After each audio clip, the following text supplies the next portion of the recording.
Hola a todos, vamos a hablar hoy de estrabismo y motilidad ocular. Soy la doctora Cecilia De Feo de la Cátedra de Oftalmología y la finalidad de este teórico es que ustedes puedan abordar este tema de una manera más amena.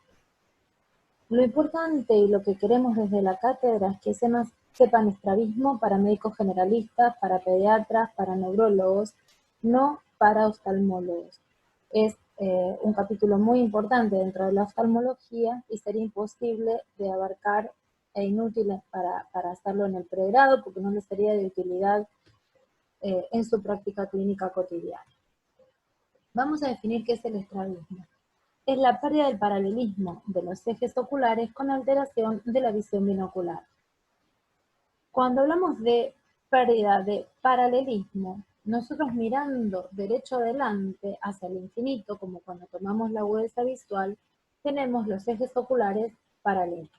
Si un ojo se desvía, el paralelismo se pierde y por ende la visión binocular, que es la que se obtiene unificando las imágenes de cada ojo por separado en el cerebro. Esto nos da la tridimensionalidad, es decir, ver en 3D la sensación de estereopsis, que está adelante, que está atrás, que está más lejos, que está más cerca. Cuando una desviación ocular es manifiesta, se denomina tropia. Cuando una desviación es latente, se denomina foria. Es decir, cuando no aparece en forma permanente y sí puede aparecer en formas esporádicas, por ejemplo, ante una fatiga visual importante. ¿Cómo clasificamos a los estrabismos? Una forma de clasificarlos es en horizontales y en verticales. Los horizontales se dividen en convergentes y divergentes. Convergentes, endotropias o esotropias, es cuando el ojo no fijador, es decir, con el cual no está mirando al paciente, se desvía hacia adentro. Y divergente o exotropia, cuando el ojo no fijador se desvía hacia afuera. También pueden ser verticales, hipertropias e hipotropias según se desvía hacia arriba o hacia abajo. Este gráfico es importante para mostrarles y graficarles las esotropias, exotropias, hipertropias e hipotropias, pero también para que vean el reflejo corneal que debe estar centrado en el centro de la pupila. Fíjense que cuando el ojo se encuentra desviado, por ejemplo en este caso hacia adentro, el reflejo pupilar se va hacia afuera, y cuando el ojo se encuentra desviado hacia afuera, el reflejo pupilar se desvía hacia adentro.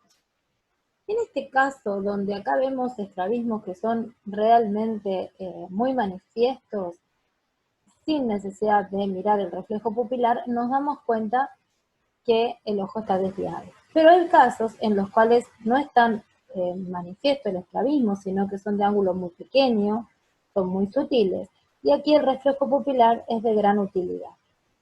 Esto se puede realizar mediante el uso de una linterna común, como la que usamos para revisar la garganta de un paciente o para ver los reflejos pupilares, miosis, miriasis, etc.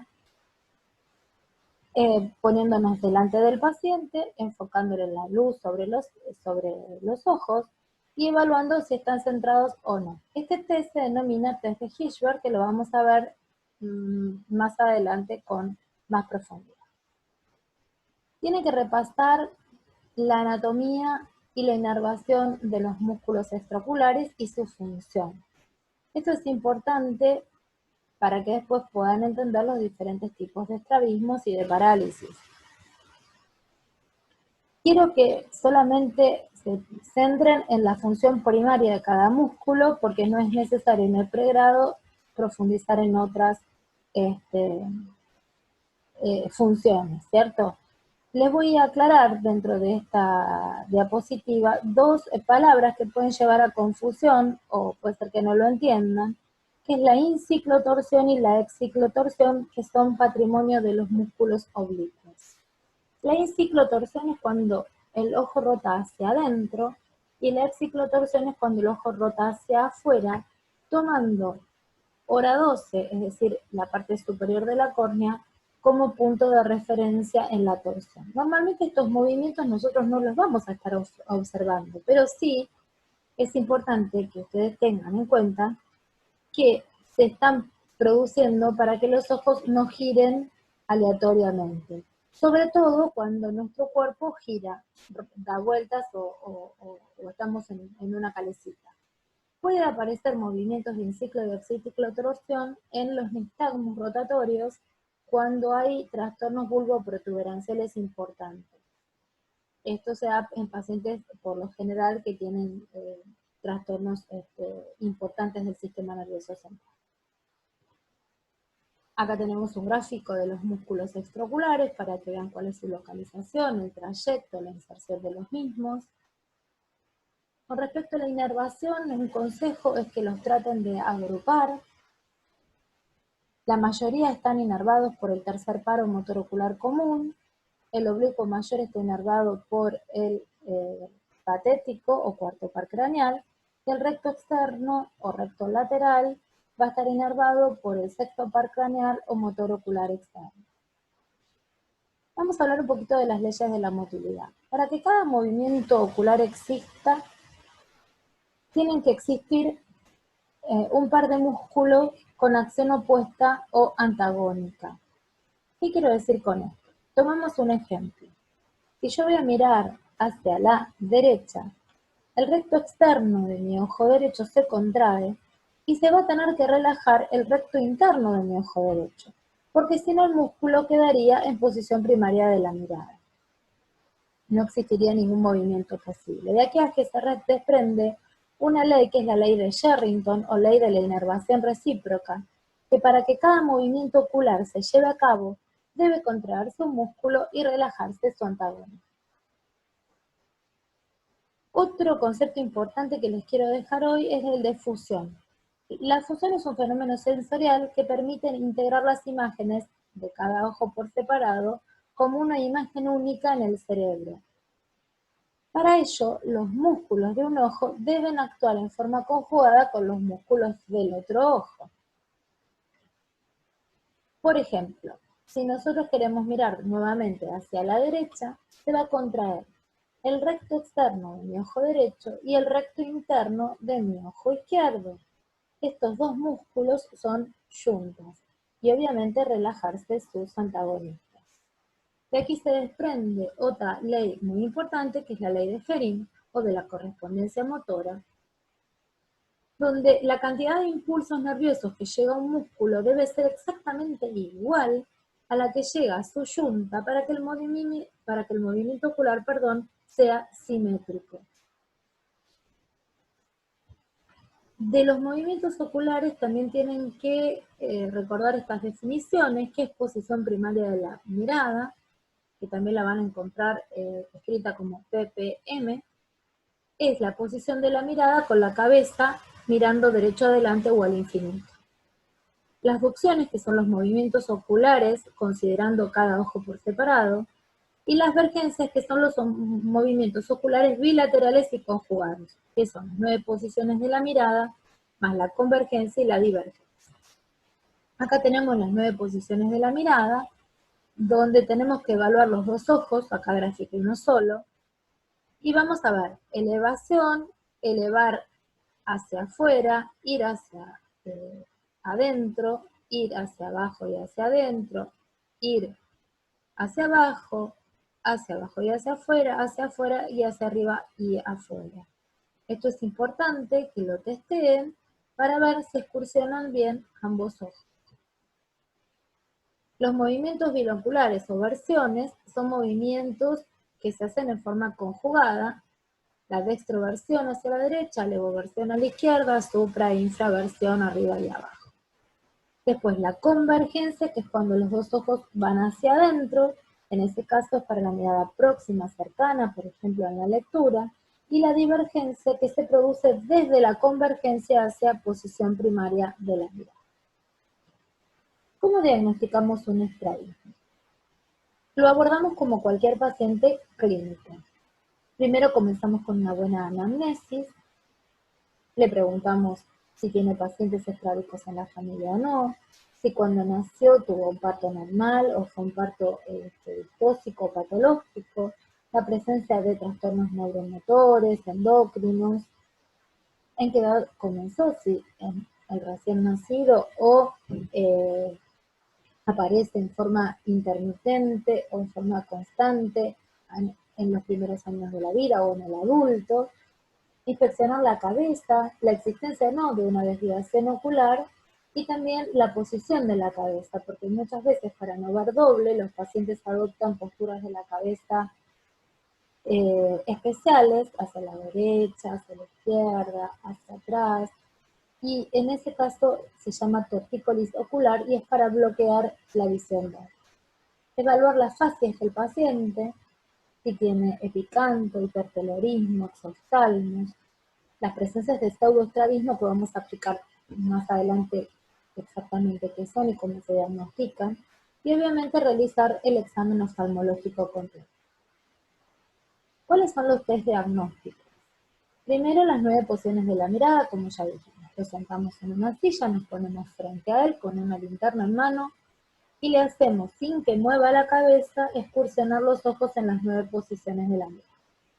Luego evaluamos el reflejo corneal, que ya les adelanté, que se llamaba test de Hirschberg, enfocándolo con una fuente de luz, que es esta linterna que dijimos, y viendo que sea simétrico y centrado en ambas pupilas. Si no lo es, podemos estar hablando de un estrabismo. Seguidamente le vamos a realizar el cover test. El cover test es la oclusión del ojo fijador, es decir, con el que el paciente está mirando, y vamos a ver el comportamiento del ojo no fijador. Si el ojo viene de afuera, es que estaba en una exotropia, si viene de arriba, es que estaba en una hipertropia, y así sucesivamente. El cover and cover test es para poner de manifiesto las forias, y aquí vamos a estar mirando el ojo que está tapado. Esto ya es más de competencia de un oftalmólogo, pero se los nombro y se los explico por si lo van a leer en los libros de texto. No es necesario que ahonden en él. Los prismas son unas lentes especiales que son diferentes a las que venimos viendo con los vicios de refracción, que tienen forma trapezoidal y que desvían los rayos de luz y que se utilizan para el diagnóstico de estrabismo. Ahora vamos a ejemplificar. En esta diapositiva vamos a ver las 9 posiciones de la mirada, que son las que ustedes le van a evaluar al paciente. Acá vamos a evaluar el test de Hirschberg. Fíjense que acá se encuentra centrado el reflejo pupilar y en este caso está desviado hacia afuera, por lo tanto el ojo va a estar desviado hacia adentro. Acá aparentemente tiene 2 milímetros, por eso decimos que tiene 15 grados, o 14 dioptrías prismáticas. Voy a pasar a explicarles ahora cómo hacer. Esto es un ejemplo del cover test. Acá tiene un oclusor, pero no necesariamente el evaluador tiene que tener un oclusor. Puede simplemente tener la mano puesta delante del ojo y ver el comportamiento del ojo destapado, si viene de afuera, si viene de adentro, de arriba o de abajo, porque el ojo no fijador va a tratar de retomar la posición primaria de la mirada. Acá tenemos los prismas, cómo van a desviar los rayos de luz, y el ejemplo de una niña que tiene una esotropia. Le vamos anteponiendo prismas hasta que centremos el reflejo pupilar.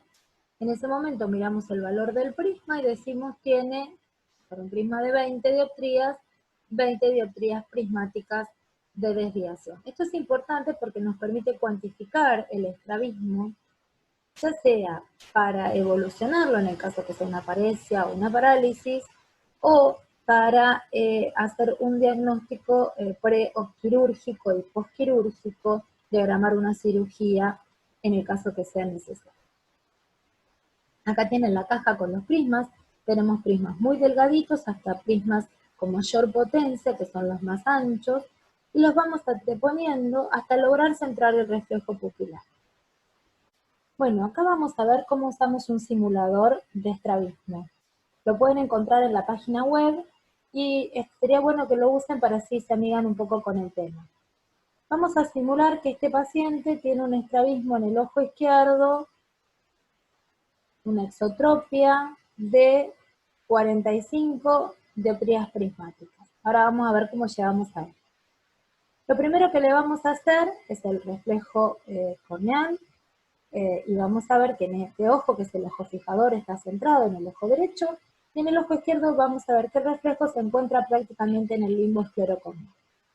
Vamos a usar el cover test, ocluimos el ojo fijador, y ustedes fíjense que el ojo izquierdo intenta retomar la fijación, es decir, viene de afuera hacia adentro. Lo volvemos a repetir para que lo vean nuevamente.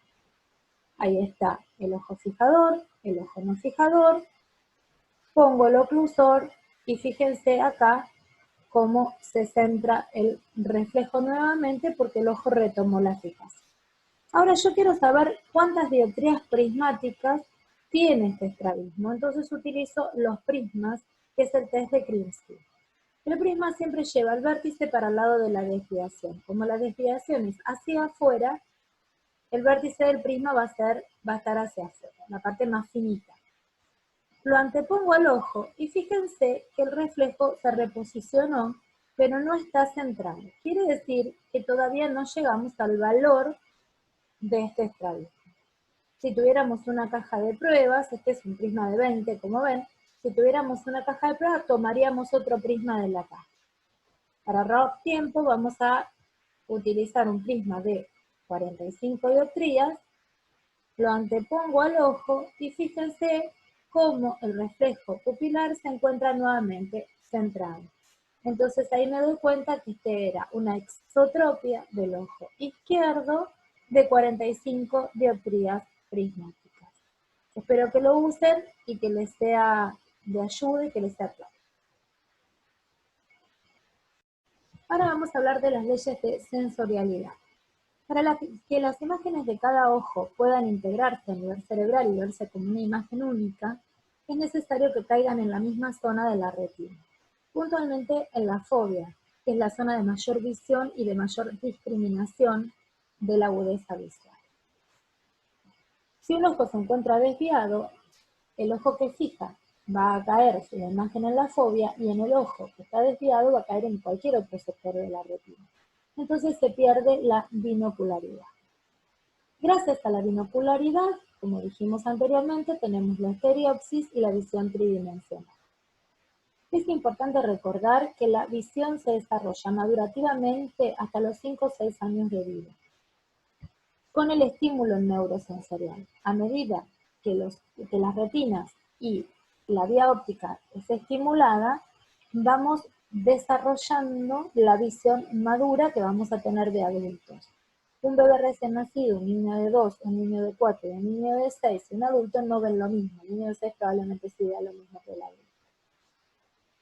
¿Qué ocurre si esto no pasa? Por ejemplo, que tiene un vicio de refracción alto el paciente, o que tiene un estrabismo, o tiene una catarata.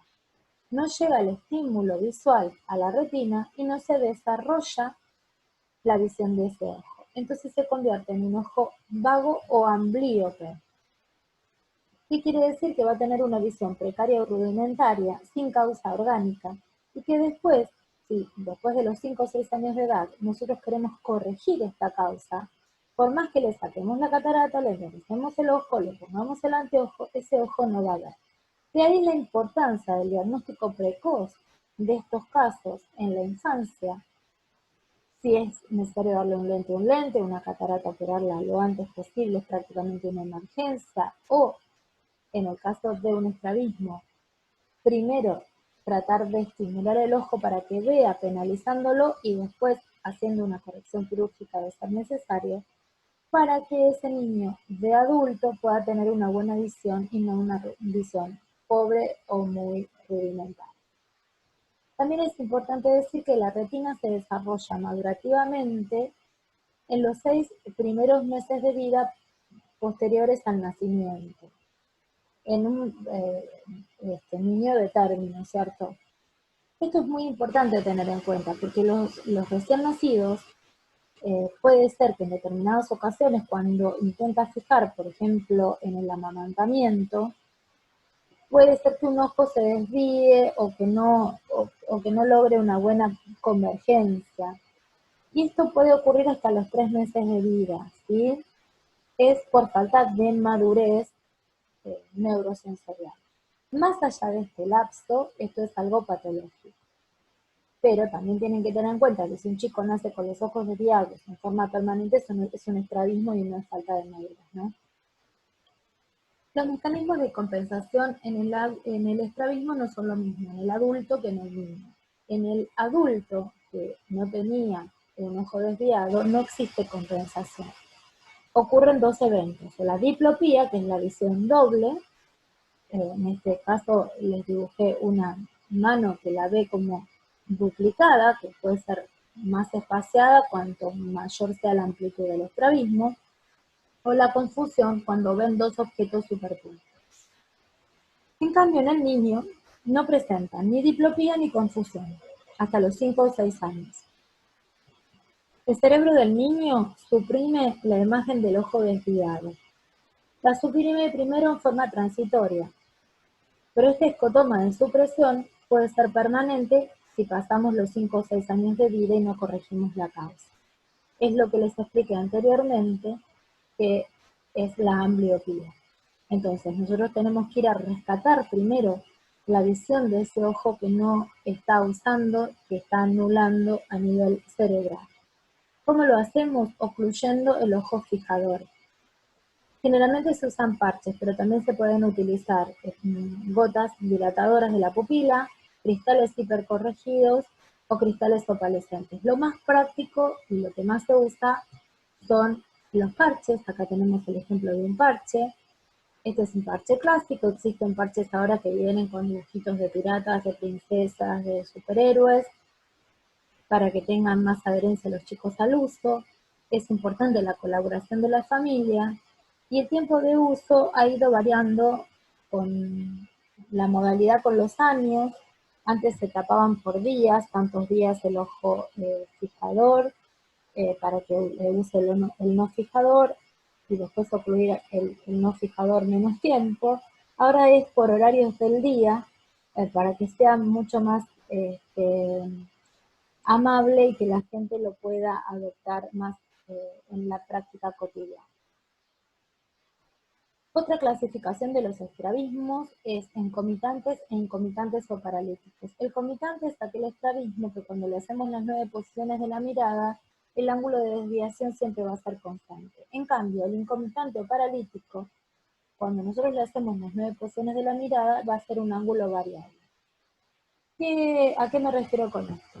Si yo tengo una parálisis del recto externo del ojo derecho, cuando miro a la izquierda, el ángulo va a ser 1. Y cuando vaya a mirar a la derecha, este ojo funciona bien y este no lo hace. Entonces ahí estamos en presencia de un ángulo variable.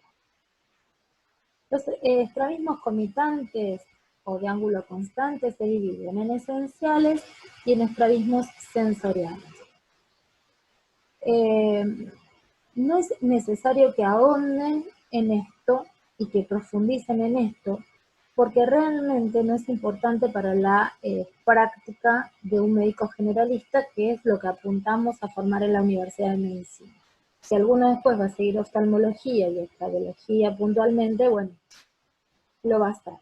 Pero realmente no es necesario que tengan este concepto, solamente su existencia y saber diferenciar. Acá refrescamos un poquito, normalmente si estaríamos en el aula, hablaríamos de las esotropias, que ven, que no ven, cómo nos estaríamos manejando, pero bueno, la dejé esta imagen para mostrarles que este ojo es el ojo fijador, este ojo no es el ojo fijador, y tiene, fíjense, el reflejo corneal, entre comillas, prácticamente en la esclera. En este caso, cualquiera se da cuenta que tiene un estrabismo. Este caso es más sutil. Fíjense, este es el ojo fijador, está centrado el reflejo en la pupila, y en este caso está desviado hacia adentro. Por lo tanto, el ojo está hacia afuera. Es una buena forma de darnos cuenta rápidamente. En los casos más sutiles es donde está el desafío diagnóstico, sobre todo en las personas que no hacen estrabismo, ¿no? El diagnóstico diferencial es con los pseudoestrabismos. Acá es importante ver las fases del paciente. Tenemos, por ejemplo, pacientes con epicanto, que es este repliegue del párpado superior, que se da en pacientes orientales o en pacientes que tienen síndrome de Down, y cuando miran hacia un lado o hacia el otro, un ojo se esconde un poco más en ese repliegue del párpado y en apariencia tiene un estrabismo cuando no lo tiene. El desafío es cuando un paciente con epicanto también tiene un estrabismo. ¿Cómo hacemos para hacer el diagnóstico diferencial? Le hacemos hacer las 9 posiciones de la mirada, el test de Hirschberg, si el test de Hirschberg está centrado, y el cover test no es normal, no tiene movimiento de un lado hacia el otro, como que el ojo estuviera reposicionándose en la fijación, estamos en presencia de un pseudoestrabismo.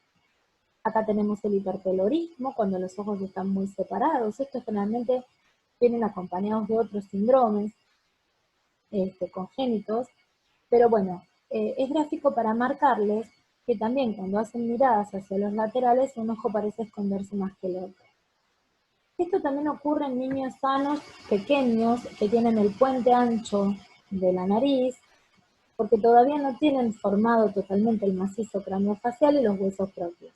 Entonces muchas veces los papás vienen con esa duda diagnóstica y es un niñito de meses y dicen, me parece que desvía el ojo, y cuando empezás a interrogar te das cuenta que lo que les está pasando es que todavía no tienen desarrollado bien los huesos propios, y el diagnóstico diferencial lo hacemos con los mismos 3 test para decir que es un pseudoestrabismo. Estos son los estrabismos comitantes o de ángulos variables, que quizás son los que más se van a encontrar en su práctica cotidiana como médicos generalistas. Vamos a abordar acá la parálisis del tercero, del cuarto y del sexto par craneal. El tercer par craneal afecta al recto superior, al recto medio, al recto inferior, al oblicuo inferior, al elevador del párpado superior y al constrictor de la pupila. Recuerden que el tercer par lleva fibras parasimpáticas y que se ubican estas en la periferia del tercer par. Y eso es muy importante, este relato anatómico, para poder diferenciar los tipos de parálisis del tercer par. Obviamente, al llevar fibras parasimpáticas, provoca miosis. Y si se paraliza, el ojo va a estar en una midriasis fija. Es decir, por más que lo iluminemos, esa pupila va a quedar midriática. Cuando todas las ramas del tercer par están afectadas, vamos a tener midriasis, desviación del ojo hacia afuera y hacia abajo. ¿Por qué? Porque los dos músculos que están funcionando son el recto externo y el oblicuo mayor. Acá tenemos una niña con una parálisis incompleta del tercer par, donde tiene una ptosis incompleta. Recuerden que ptosis es cuando el ojo, el párpado, ocluye más del tercio superior de la córnea. Si ocluye más del tercio superior de la córnea, estamos hablando de ptosis. En este caso es incompleta con la desviación del ojo hacia afuera y hacia abajo. De ser completa, el paciente vendría con el párpado totalmente caído. Vamos a hablar especialmente de la midriasis, que hoy les recalqué que era importante la parte anatómica, que periféricamente al nervio van las fibras parasimpáticas. Por lo tanto, un aneurisma, que es de las cosas más comunes que pueden ocurrir en las parálisis y parálisis del tercer par, o un tumor, al comprimir van a dar una midriasis muy importante, a veces como evento aislado o a veces con un tercer par incompleto. Esto divide aguas. En un paciente que tiene un tercer par, completo e incompleto, donde la midriasis no es tan importante y que es adulto mayor, con antecedentes metabólicos y de hipertensión, podemos pensar que es una parálisis del tercer par clínica o clínico-metabólica, que va a resolver cuando mejore la hipertensión arterial o el sistema metabólico. Generalmente remiten solas, y si no tiene el párpado totalmente caído, le podemos ocluir un ojo, tapar el lente con un papel o con una cinta adhesiva para que el paciente no vea doble y no se caiga y pueda comer, leer, etc. Ahora, si estamos frente a un paciente joven con una cefalea importante, con náuseas, vómitos, por ejemplo, un síndrome de hipertensión endocranial, y un tercer par, tengo que pensar en un aneurisma, fundamentalmente en primera instancia y luego en un tumor, que esté comprimiendo al motor ocular común. Y en este caso voy a necesitar neuroimágenes en forma urgente, porque una neurocirugía le puede salvar la vida al paciente. Con esto no quiero decir que un adulto mayor no necesite una neuroimagen. Lo que quiero decir es que quizás si no las tenemos a mano, la podemos tramitar con más tiempo. Este otro paciente amerita que si no las tenemos a mano, salgamos con una ambulancia a realizarles la resonancia y la tomografía. Acá tenemos una imagen que muestra una dilatación aneurismática y la parálisis del tercer par. La parálisis del cuarto par craneal es la congénita más frecuente, afecta al oblicuo superior y el paciente no puede mirar hacia abajo. El paciente no va a venir diciendo, tengo una parálisis del cuarto par, pero sí va a venir diciendo, últimamente tengo dificultad para bajar las escaleras o los escalones o el cordón de la vereda.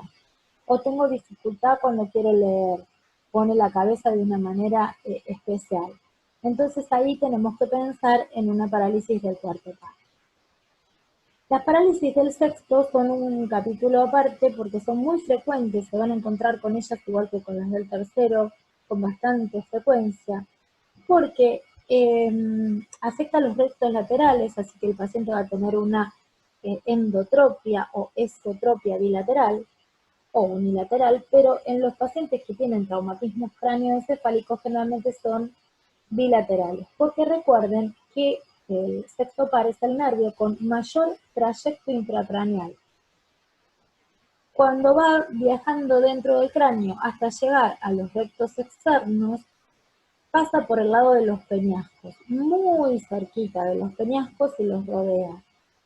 Y cuando hay edema cerebral, quedan comprimidos contra el peñasco y por eso hacen la parálisis o la paresia.